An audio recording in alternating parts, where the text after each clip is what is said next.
수화기를 들었지만 귀에 가져가기도 전에 바닥에 냉이 차졌다. 못 알아듣냐고 하지 말라고 안 건드릴 테니까. 권이는 가게 안을 한 바퀴 돌며 괜히 책을 뒤적거렸다. 그러더니 멀찌감치 서서 소리쳤다. 맞을 때 아팠냐? 아팠지. 로봇이라더니 완전히 깡통도 아니네 뭐.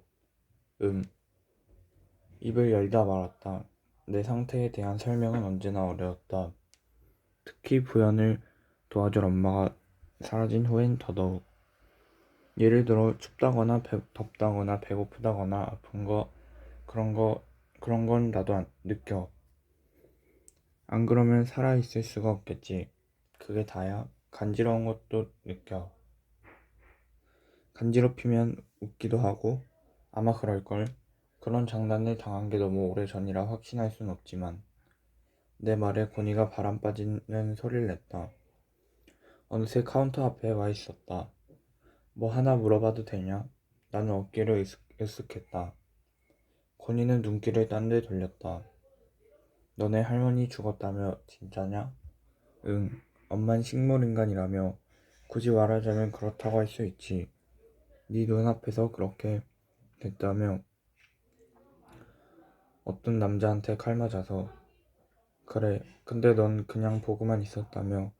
결과적으론 그런 셈이지. 고니가 획 고개를 들었다. 눈빛이 일렁했다. 할머니랑 엄마가 눈앞에서 죽어가는데 보고만 있냐? 그런 새끼는 그 자리에서 잡아서 족쳤어야지. 그럴 틈도 없었어. 그 사람도 바로 죽어버렸거든. 알아. 근데 그놈이 살아있었어도 넌 아무것도 못했을 거야. 넌 아무것도 막지 못했을 거라고. 그럴지도 모르지. 내 대응에 고니가 절레절레 고개를 저었다. 내가 이런 얘기해도 기분 나쁘지도 않냐? 어떻게 표정에서 변화가 하나도 없냐? 생각 안 나? 네 할머니랑 엄마 생각 안 나냐고. 생각나. 많이. 자주. 근데 잠은 잘 와? 학교는 어떻게 다녀? 망할 가족이 네 앞에서 피 흘리면서 죽었는데 그냥 살게 돼. 나보다 오래 걸릴지도 몰라도 다른 사람들도 얼마 안 돼 먹고 자고 다 할걸. 사람은 살게 돼 있는 존재니까. 잘난 척 되게 하시네. 나 같은 매일 밤 열받고 억울해서 잠도 못 자겠다. 사실 이 얘기 듣고도 며칠 잠 못 잤는데 나였음 그 새끼 내 손으로 죽였어. 미안하다. 나 때문에 잠 못 자가지고. 미안? 할머니 죽었을 때 눈물 한 방울 안 흘렸다면서. 나한테 미안하단 말은 할 줄 아냐? 듣고 보니 넌 그렇게 생각할 수도 있겠다. 미안하단 말은 교육받은 거라 적절히 할 줄 알아. 고니가 혀를 찼다. 도무지 이해할 수가 없다. 너란 놈. 다들 말은 안 해도 그렇게 생각하겠지. 그럴 거라고 엄마가 얘기해줬어. 거기까지 말하고 고니는 입을 다물었다. 한동안 침묵이 흘렀고 내 그동안 머릿속엔 고니와 나눈 대화가 다시금 떠올랐다. 이번엔 내가 오늘 뗐다. 근데 넌 쓰는 단어가 진짜 몇 안 되나 보다. 뭐? 욕이 대부분이긴 한데 하는 욕도 거기서 거기고 어휘량이 너무 한정된 것 같은데 책을 좀 읽어보면 도움이 될 거야. 그런 사람들이랑 더 많은 얘기를 할 수 있을 거고. 로봇 주제에 조언질이냐? 고니가 하며 헛웃음을 지었다. 잘 볼게. 심심하면 또 올 수도 있고. 그 애는 자기가 고른 책을 흔들며 문 밖으로 나섰다. 그 바람에 오토바이에 앉은 여자의 가슴에 물결이 찼다. 문이 닫히기 전에 고니는 몸을 돌렸다. 아, 그리고 아빠라는 작자한테 전화할 필요 없다. 지금 집으로 가니까. 그래, 거짓말 아니었으면 좋겠다. 네가 거짓말해도 난 눈치를 잘 못 챌 거거든. 그런다면 그런 줄 알아라. 탁 소리가 나게 문이 닫혔다. 한 줄기 바람이 가게 안으로 밀려 들어왔다. 옅은 여름 향이 묻어있는 바람이었다. 윤 교수가 업소에 적절한 보상을 해서였는지 피자집에서의 일은 학교로 따로 신고가 들어오진 않은 듯했다. 그 일은 아이들 사이에서 소문만으로 떠돌았다. 그리고 얼마간 뭔가 터질 것 같은 냉랭한 기운이 감돌았다. 하지만 며칠이 지나자 이제 별다른 사건이 없을 거라는 걸 모두가 알아챘다. 고니는 고개를 푹 숙인 채 아무와도 눈길을 마주치지 않았다. 고니를 따르던 두 아이도 이제 다른 무리에 섞여 고니 곁에 얼씬하지 않았다. 고니는 알아서 구석진 곳에서 혼자 밥을 먹었고 누군가를 노려보는 대신 엎드려 잤다. 그 애가 한때 문제를 일으켰던 별 볼 일 없는 아이로 치부되는 데는 많은 시간이 걸리지 않았다. 고니가 화제에서 벗어나면 나에 대한 아이들의 관심도 사그라들었다. 더 이상하거나 흥미진진한 것들로 아이들의 관심은 늘 바뀌었으니까. 한 아이가 공중파 오디션 프로그램의 본선에 진출했기 때문에 아이들은 연일 그 애에 대해 떠들었다. 공식적으로 그러니까 아이들의 분류에 따르면 우리는 적이었다. 그동안 벌어진 일들만 보더라도 마땅히 그래야 했다. 그래서 누가 그러자고 정한 것도 아닌데 학교에서는 고니와 나는 서로 모른 척 했다. 말을 섞지도 눈을 마주치지도 않았다. 우리는 칠판 지우개나 분필처럼 그저 학교를 구성하는 존재일 뿐이었다. 거기서는 누구도 진짜가 아니었다. 다 가려놔서 예술적이네. 볼 것도 없다. 전에 사간 잡지를 카운터 위로 툭 내려놓으며 고니가 툴툴댔다. 말투와 행동은 비슷했지만 전보다 힘이 약해져 있었다. 책을 바닥에 던지지 않고 카운터에 올려놓은 것, 데시벨이 낮아진 목소리 따위 반대로 어깨는 지난번보다 조금 더 퍼져 있었다. 왠지는 모르겠다. 어찌됐든 나는 내 의지와 상관없이 고니의 방문 내지는 습격을 자주 받았다. 거의 매일 저녁 녀석은 가게에 들렀다. 머무는 시간은 대중 없었다. 의미 없는 말을 몇 마디 던지고 휙 나가는 때도 있었고 조용히 책을 구경하거나 캔음료를 홀짝일 때도 있었다. 어쩌면 내가 그 애에게 아무것도 묻지 않았기 때문에 더 자주 드나드는 건지도 몰랐다. 마음에 안 들었다니 유감이다. 하지만 규정상 환불은 안 돼. 사자가 있는 책이면 몰라도 이렇게 사간 지 오래된 경우엔 더 그렇고. 고니가 흥 소리를 냈다. 누가 환불에 달랬냐? 집에 놔두기 뭐하니까 그냥 다시 가져온 거다. 빌려본 값 낸 셈 치지 뭐. 나름 고전이다. 뭐라고? 빌려온 거 뭐라고, 한성아? 빌려본 값, 빌려본 값 낸 셈 치지 뭐. 낸셈. 치지 뭐. 나름 고전이다. 마니아도 있을걸? 나 고전 읽은 거냐? 독서 목록에 포함시켜야겠네. 제 말이 우스웠는지 고니가 피식하고 웃었다. 하지만 내가 따라 웃지 않자 금세 정색하며 표정을 지었다. 그런 말에 대웃어주는 건 내게 힘든 일에 속한다. 억지로 한다고 하더라도 입꼬리를 올리는 게 전부다. 억지 웃음인 게 너무 티나서 오히려 상대를 비웃는다고 오해받을 수도 있는 웃음. 초등학교 때부터 냉정하고 무미건조한 아이로 평가받은 것도 대부분 웃는 것 때문이었다. 상황에 따라 자연스럽게 웃는 게 생활에서 매우 중요하다고 강조하던 엄마조차 매번 설명을 하였다. 설명을 하다 지쳐버릴 정도였으니까 결국 엄마는 딴 방법을 생각했다. 딴짓을 하는 척을 한다든지 상대 말을 못 들은 척을 해보라고 했다. 하지만 그것도 대부분 타이밍을 놓쳤고 한참의 침묵이 있은 뒤에야 간신히 할 말을 찾곤 했다. 지금 고니 앞에서는 그럴 필요가 없을 것 같다. 고전에 대한 대화가 이어지고 있었으니까. 1995년에 만들어진 거니까 잡지로 치면 할아버지지. 어렵게 구한 거야.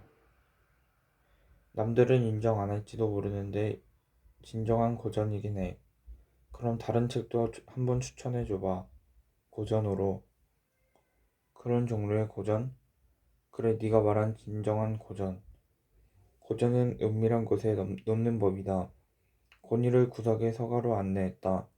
가장 안쪽에 있는 먼지 쌓인 서가 귀퉁이에서 나는 그 책을 뽑아들었다. 구한말에 찍힌 외설 사진들이 있었다. 양반과 기생이 껴안고 여러 가지 체를 보인다. 과감하게 찍혀서 아주 노골적이다. 고니는 구석에 책상 다리를 하고 앉아 책을 건네받았다. 그 애의 입이 떡 벌어졌다. 대박, 우리 조상들한테 이런 대견한 구석이 있었냐? 대견하다는 말은 너보다 어린 사람한테 쓰는 말이야. 진심인데 너는 활자를 좀 더 읽어야 할 필요가 있겠다.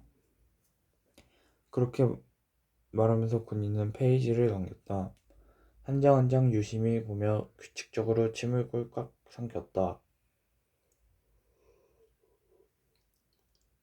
몸이 근질거리는지 어깨를 으쓱하더니 과부자한 다리도 좌우로 들썩였다. 얼마냐? 비싸. 아주 특별판이거든.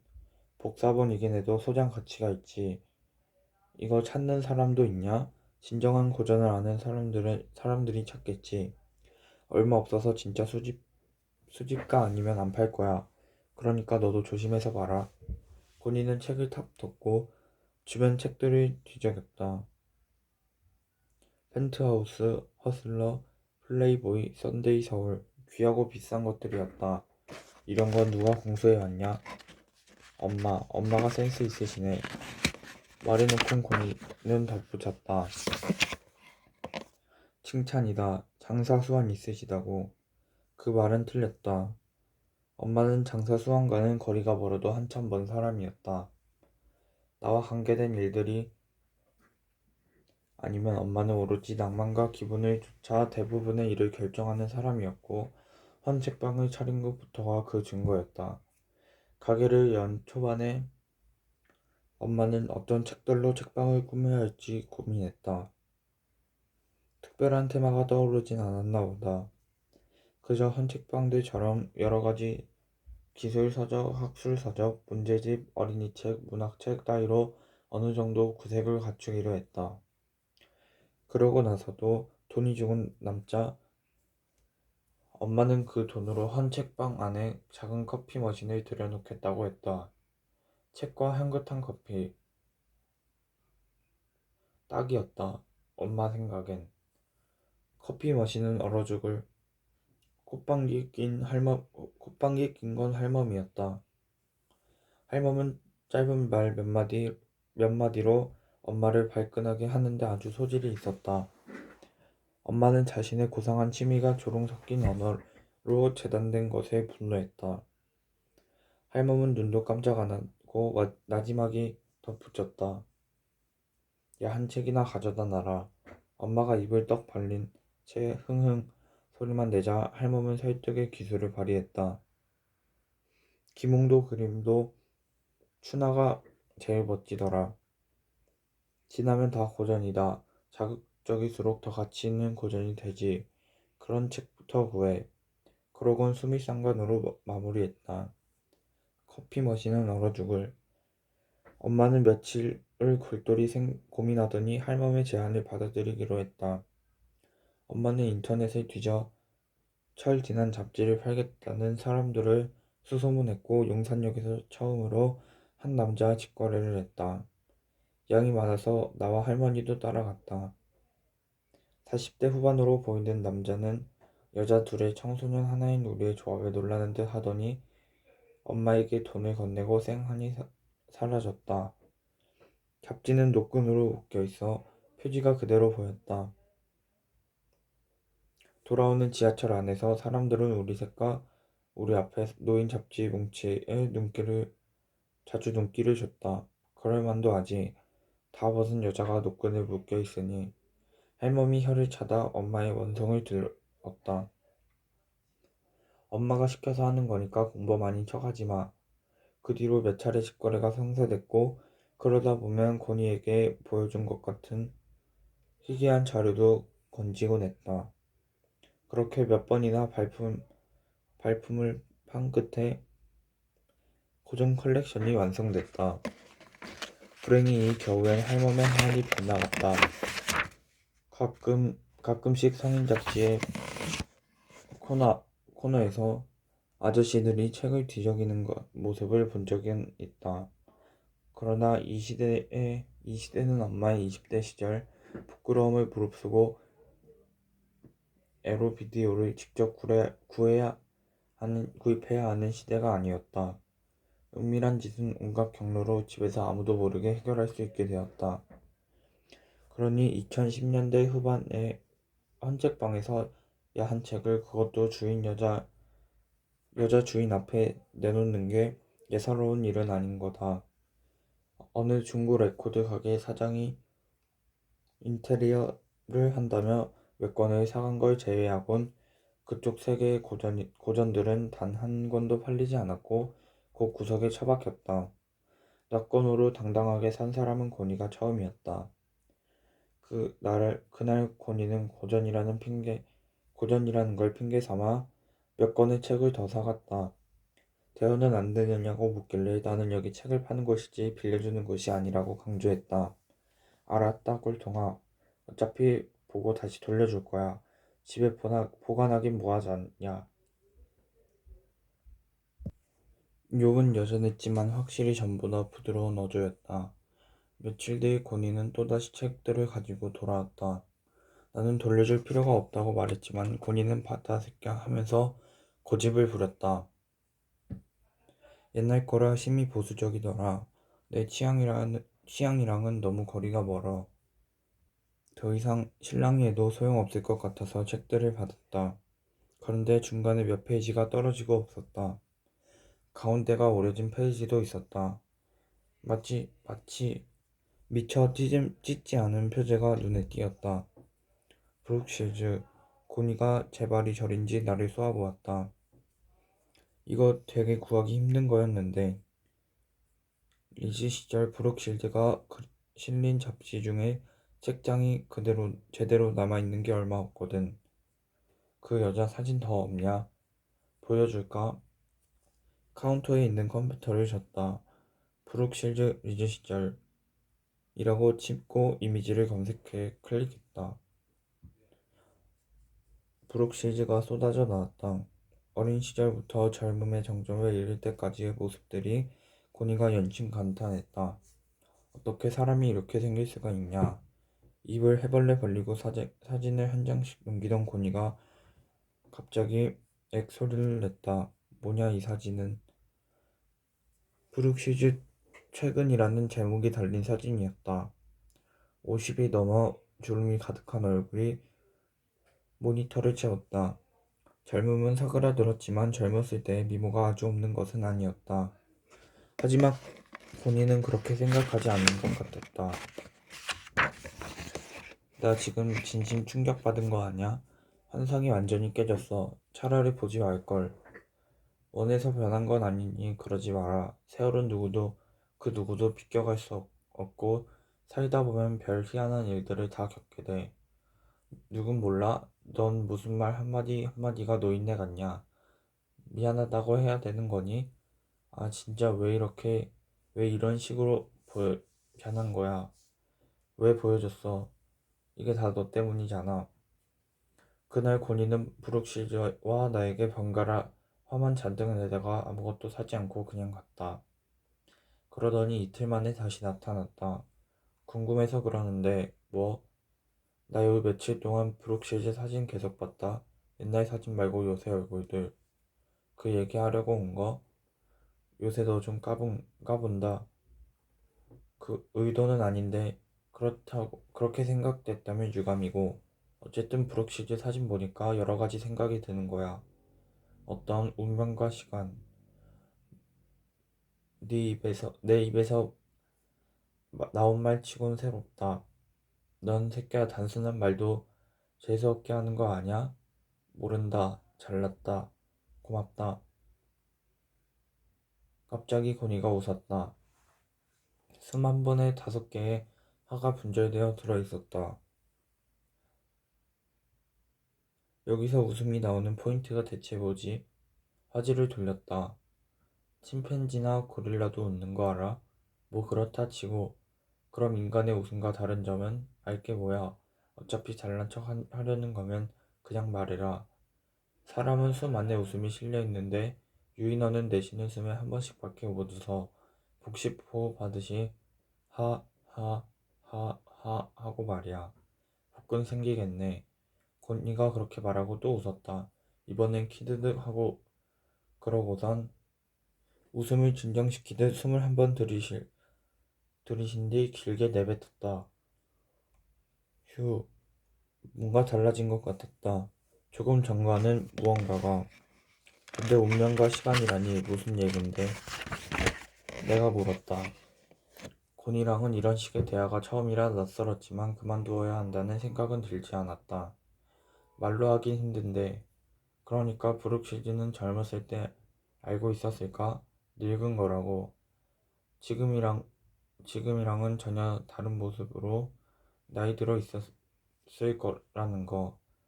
늙는다는 거, 변한다는 거. 알고는 있어도 잘 상상하지 못하잖아. 그러니까 너랑 나도 언젠가는 우리가 전혀 상상하지 못한 모습이 될 수도 있겠지.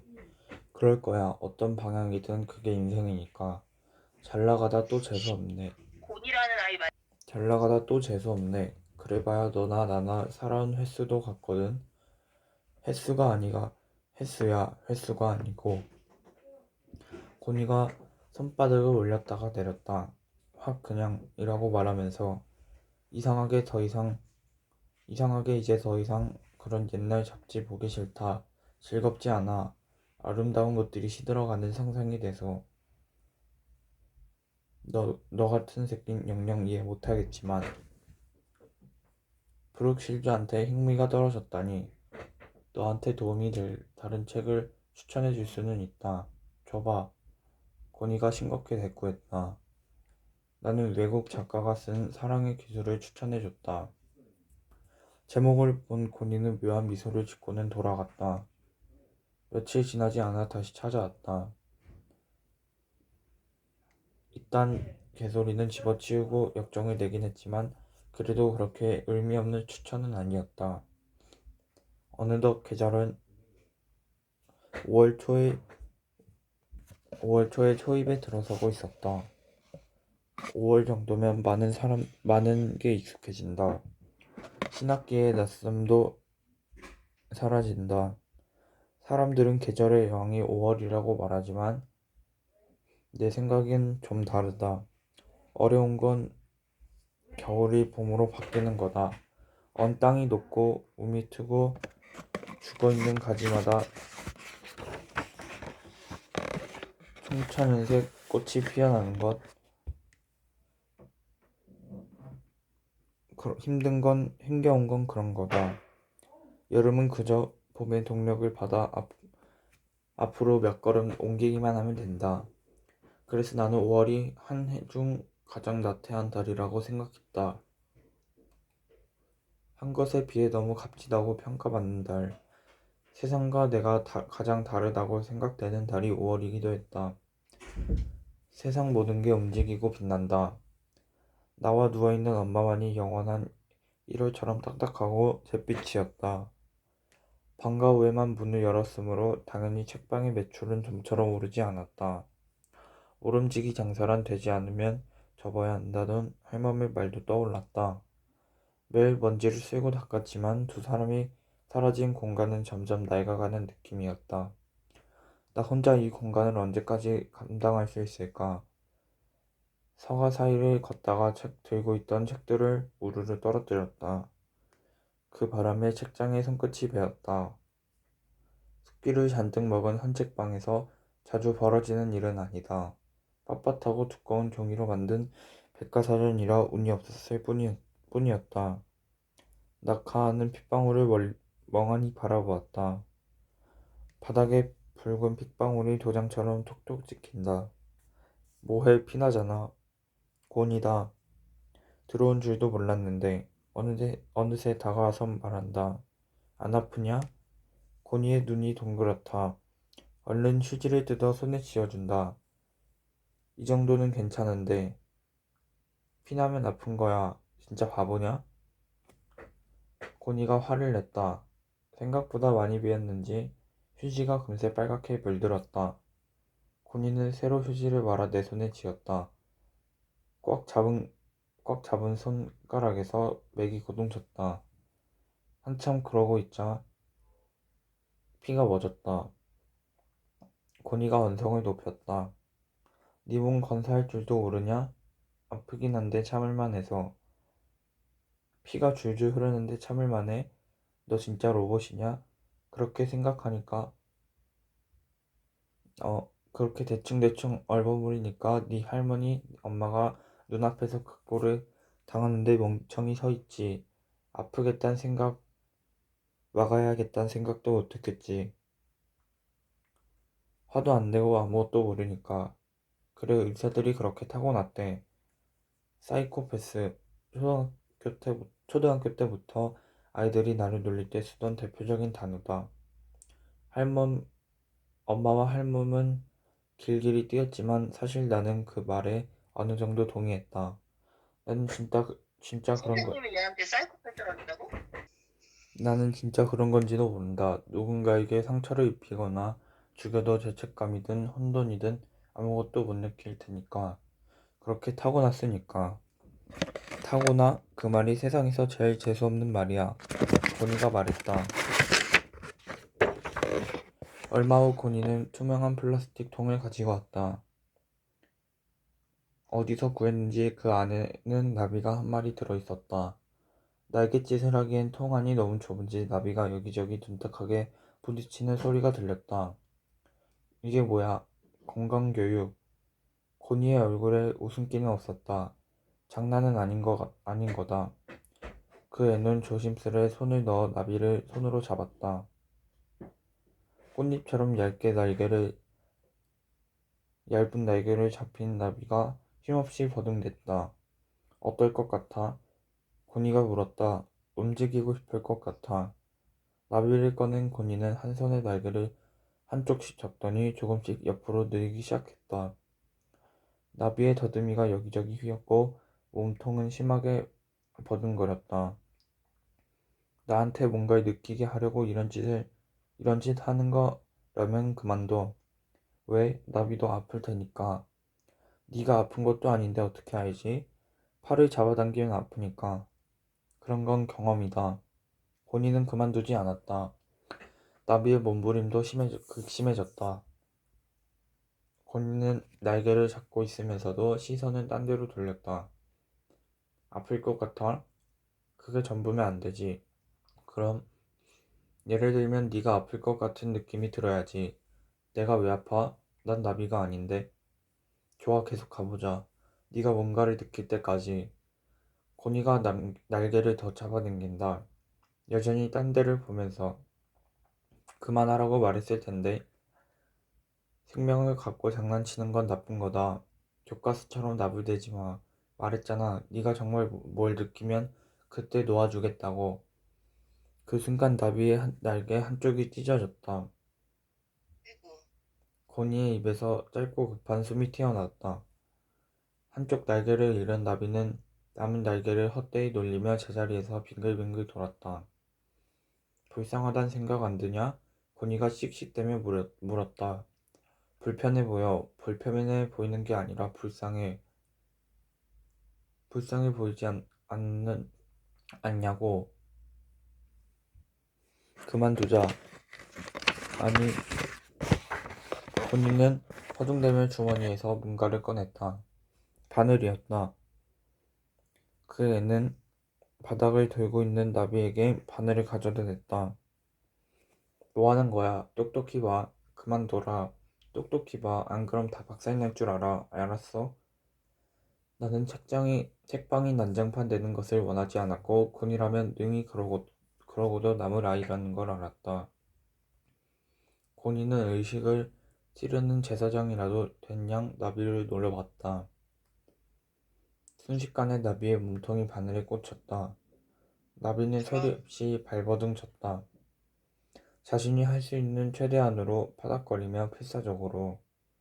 곤이는 나를 매섭게 쏘아봤다.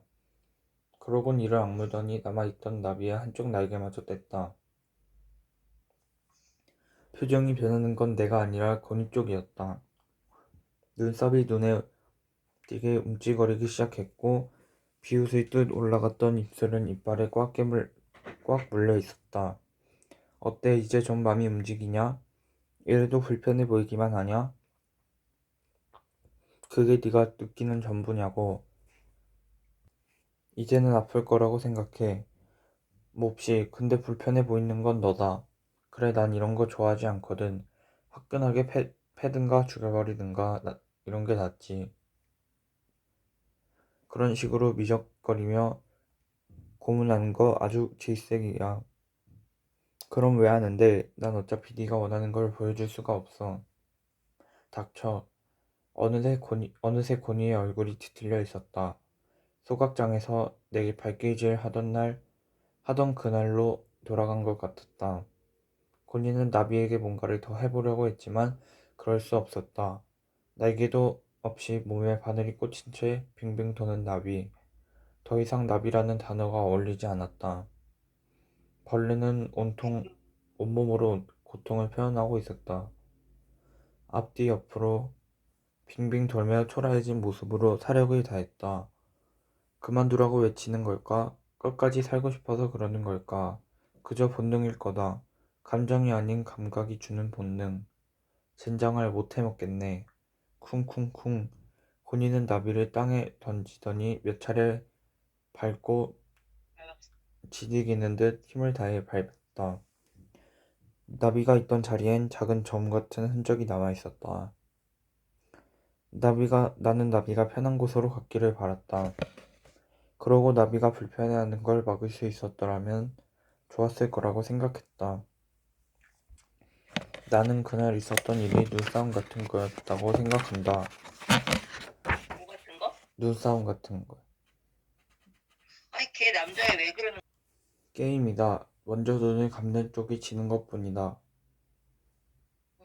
그런 종류의 싸움에서 나는 언제나 승자다. 사람들은 눈을 감지 않으려고 귀를 쓰지만 나는 애초에 눈을 감을 줄 모르기 때문이다. 고니가 내 앞에 나타나지 않는 시간이 길어지고 있었다. 그 애는 나비에게 그런 짓을 하고 나서 왜 화를 냈을까? 내가 반응하지 않아서, 자신을 막지 않아서, 결국 그런 짓을 하고만 스스로에게 화가 나서 이런 질문을 나눌 수 있는 사람은 한 사람뿐이었다. 신 박사는 내가 던지는 질문에 늘 최선을 다해서 답하려고 했었다. 건이와 나의 특별한 관계를 편견 없이 들어주는 사람도 그가 유일했다. 전 평생 지금처럼 살게 될까요? 아무것도 느끼지 못하면서 말이에요. 우동 면발을 삼키며 물었다.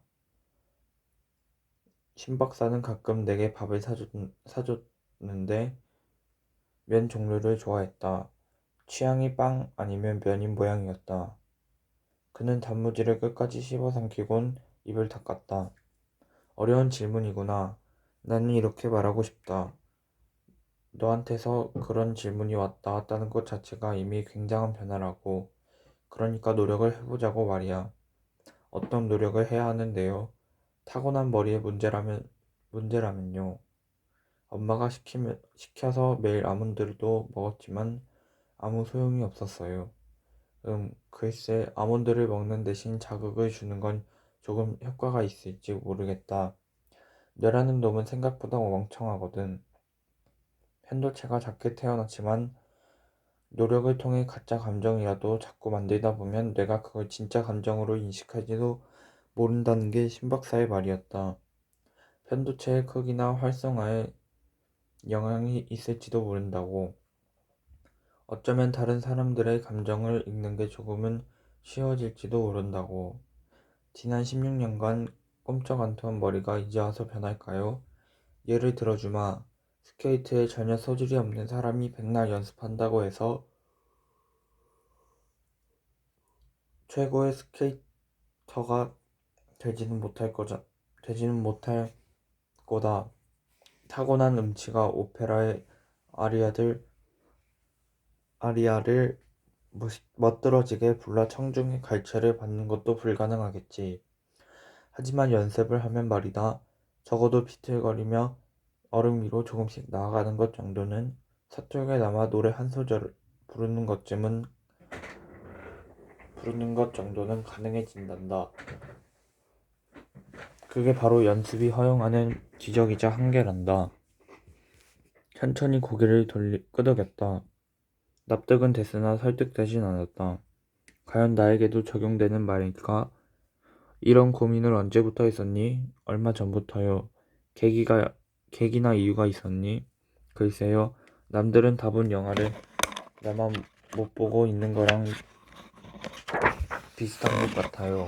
못 보고 살아도 상관없지만 본다면 사람들과 얘기 나눌 거리가 조금은 많아지겠죠. 놀라운 발전인걸. 방금 네 말속에는 타인과 소통하고 싶어하는 의지가 담겨 있단다. 사춘기인가 보죠. 신 박사가 웃었다. 이왕이면 즐겁고 예쁜 걸로 연습하려무나. 넌 백지나 다름없어. 그러니까 나쁜 것 말고 좋은 걸 많이 채워놓는 편이 좋아. 해볼게요. 어떻게 해야 되는지 잘 모르겠지만 가만히 있는 것보단 나을 테니까. 몰랐던 감정들을 이해하게 되는 게 꼭 좋기만 한 일은 아니란다. 감정이란 참 얄궂은 거거든. 세상이 네가 알던 것과 완전히 달라 보일 거다. 너를 둘러싼 아주 작은 것들까지. 모두 날카로운 무기로 느껴질 수도 있고 별거 아닌 행동이나 말이 가시처럼 아프게 다가오기도 하지. 길가의 돌멩이를 보렴. 아무것도 느끼지 못하는 대신 상처받을 일도 없잖니. 사람들이 자신을 차고 있다는 것도 모르니까. 하지만 자신이 하루에도 수십 번 차이고 밟히고 굴러다니고 깨진다는 걸 알게 되면 돌멩이의 기분은 어떨까? 이 예조차 아직은 내게 와닿지 않을지도 모르겠구나. 그러니까 내가 말하려는 건, 알아요. 엄마가 비슷한 얘기를 자주 해주셨어요. 절 위로하려고 한 말이었겠지만 엄마는 아주 똑똑한 여자였거든요. 엄마들은 대부분 똑똑하지. 신 박사가 미소를 지었다. 나는 조금 뜸들인 후 입을 열었다. 질문 하나 드려도 될까요? 물론이다. 어떤 질문이지? 인간관계에 대한 질문이랄까요? 신 박사는 너털 웃음을 터뜨리더니 이내 의자를 끌어당겨 앉으며 두 팔을 테이블 위에 올렸다. 나비에 관한 이야기부터 꺼냈다. 이야기가 진행될수록 신 박사는 두 손을 불끈 쥐었다. 하지만 얘기가 다 끝나자 표정을 풀고 방긋 웃었다. 그러니까 내가 알고 싶은 게 정확히 뭐지? 고니가 네 앞에서 그런 짓을 한 이유? 아니면 고니가 느꼈을 감정? 글쎄요, 둘 다라고 해도 줘. 박사가 고개를 끄덕였다. 고니는 너랑 친구가 되고 싶어 하는 것 같구나. 친구, 내가 의미 없이 되뇌었다. 친구가 되고 싶을 때 눈앞에 나비를 찢어 죽이기도 하나요? 신 박사는 두 손을 꽉 찢겼다. 그건 아니지. 아무튼 네 앞에서 나비를 죽이고 나서 그 애는 자존심이 많이 상한 것 같다. 나비를 죽여놓고 자존심은 왜 상했을까요? 박사가 길게 한숨을 쉬었다. 내가 재빨리 덧붙였다. 저를 이해시키는 게 쉽진 않으실 거예요. 아니다. 어떻게 하면 더 단순하고 쉽게 얘기할 수 있을지 고민하고 있었다. 자, 핵심만 말하마. 그 앤 너한테 관심이 많다. 널 알고 싶어하고 또 너와 같은 느낌을 느끼고 싶어해. 그런데 얘기를 들어보니 늘 그의 쪽에서 내게 다가간 것 같다. 한 번쯤 네가 먼저 다가가 보는 건 어떨까? 어떻게요? 한 가지 질문에도 100가지 다른 답이 있는 게 이 세상이란다. 그러니 내가 정확한 답을 주기는 어렵지. 특히 네 나이 땐 세상이 더 수수께끼 같을 거다. 스스로 답을 찾아야 하지. 찾아야 되는 때거든. 그래도 굳이 조언을 원한다면 질문으로 대신하마. 그 애가 너한테 가장 많이 한 행동이 뭐지? 때린 거요. 신 박사가 어깨를 으쓱했다. 깜빡했구나. 그건 패스하자. 그 다음으론 음 잠깐 생각했다. 찾아온 거요. 박사가 테이블을 가볍게 치며 고개를 끄덕였다. 네가 할 수 있는 방법을 하나 찾은 것 같구나. 아주머니가 나를 위해 사과를 깎았다. 퉁퉁한 몸을 지닌 아주머니는 미소를 짓고 찾아갔나 보다. 퉁퉁한 몸을 지닌 아주머니는 미소를 짓고 있었고 박사님하고 끝났지. 걔 지금 걔네 집 갔냐? 미소를 그거 짓고 하세요. 있었고 입 주변과 눈매가 부드러워서 가만히 있어도 웃고 있는 것처럼 보였다. 사과 껍질은 끝까지 끊어지지 않고 나선형으로 깎여 나갔다. 나는 낯선 집에 갑자기 부엌 빨라져? 현성아. 나는 낯선 집의 부엌 테이블에 앉아 사과를 앞에 두고 기다렸다. 사과가 누렇게 변하다 못해 갈색이 되어 갈 때쯤 고니가 나타났다. 나를 보자 놀란 듯 주춤했지만 아주머니가 중간에서 어색하지 않게 말을 꺼냈다. 고니 학생 왔네. 친구가 30분 전부터 아주머니. 네. 야, 아주머니. 30분 전부터 기다리고 있었어. 아버지는 오늘 늦으신데 밥은? 괜찮아요. 고맙습니다. 그렇게 말하곤 고니의 표정은 내가 고니에게서 처음 보는 종류의 것이었다. 목소리는 착 가라앉아 있었고 예의 발랐다. 하지만 아주머니가 모습을 감추자 고니는 제 세계에 돌아온 아이처럼 다시 원래 퉁명스러운 말투로 얘기했다. 어쩐 일이냐? 그냥 얼굴 보러 왔다. 고니가 입을 삐죽거렸다. 아주머니가 따끈하게 만 국수 2그릇을 내었다.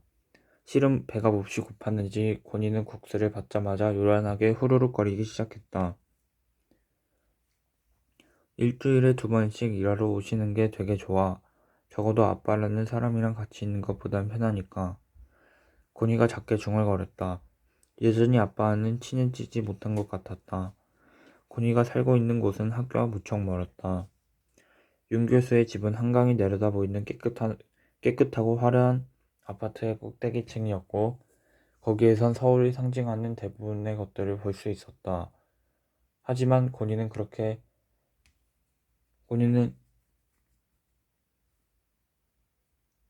고니는 자신이 그렇게 높이 있다는 게 느껴지지 않는다고 했다.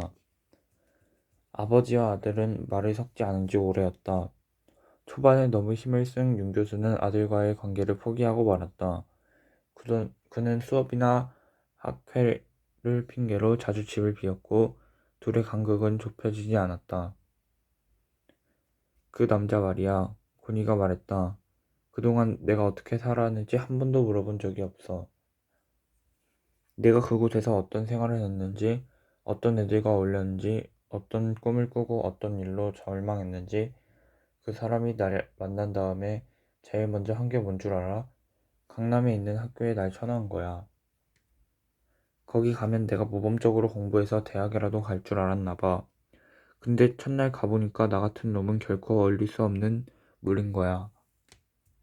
날 보는 눈빛 하나하나에 그렇게 쓰여 있더라고.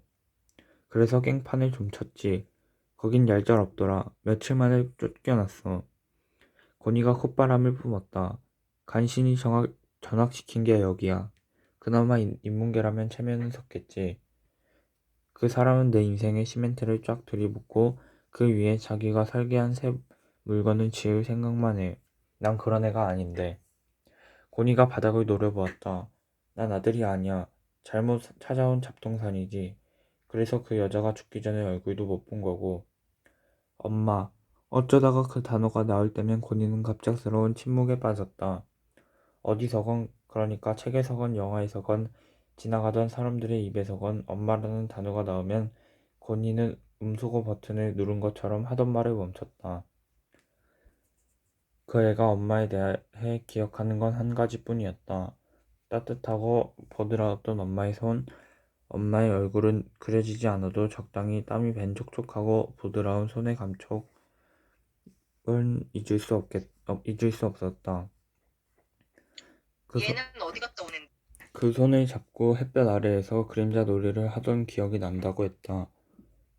삶이 장난을 걸어올 때마다 권이는 자주 생각했다고 한다. 네가 인생이란 엄마를 기억을 하... 인생이란 손을 잡아주던 엄마가 갑자기 사라져 버리는 것과 같다고. 잡으려 해도 결국 자기는 버림받을 거라고. 너랑 나 누가 더 불행한 걸까? 엄마가 있다가 없어지는 거랑 애초에 기억에도 없던 엄마가 갑자기 나타나서 죽어버리는 것 중에서. 나도 답을 몰랐다.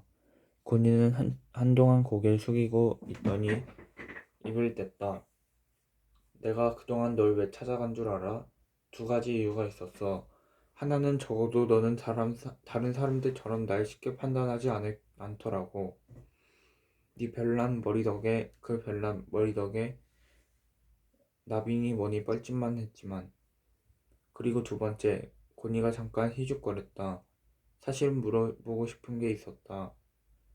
근데 입이 잘 안 떨어지더라. 우리 사이는 조용해졌다. 나는 초침이 탁탁거리는 동안 권이의 다음 말을 기다렸다. 천천히 권이가 속삭였다.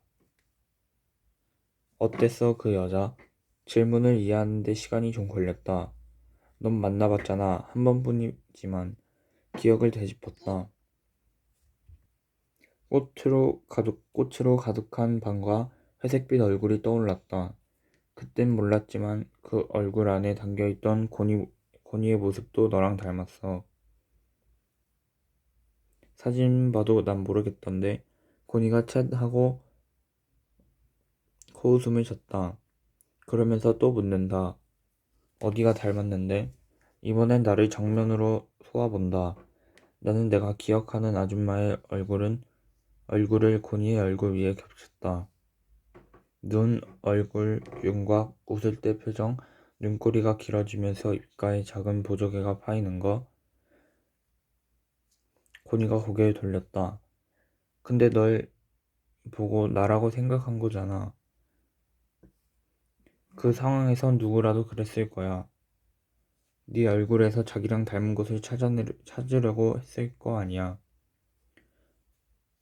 나한테 했던 말은 너한테 하는 말이었어. 마지막에는 뭐라고 했냐? 마지막엔 날 안아주셨어. 꽉. 권이가 고개를 가로저었다. 그러곤 간신히 속삭이듯 내뱉었다. 따뜻했냐? 그 품이? 응, 많이.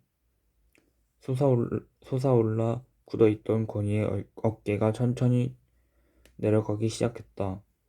풍선에서 바람 빠져나가듯이 그 애의 얼굴이 쭈글쭈글해졌다. 그 얼굴은 천천히 아래로 향했고 이어서 무릎이 툭툭 꺾였다. 고개를 푹 숙인 몸이 들썩였다. 아무런 소리도 나지 않았지만 그 애는 울고 있었다. 나는 말없이 권이를 내려다보았다.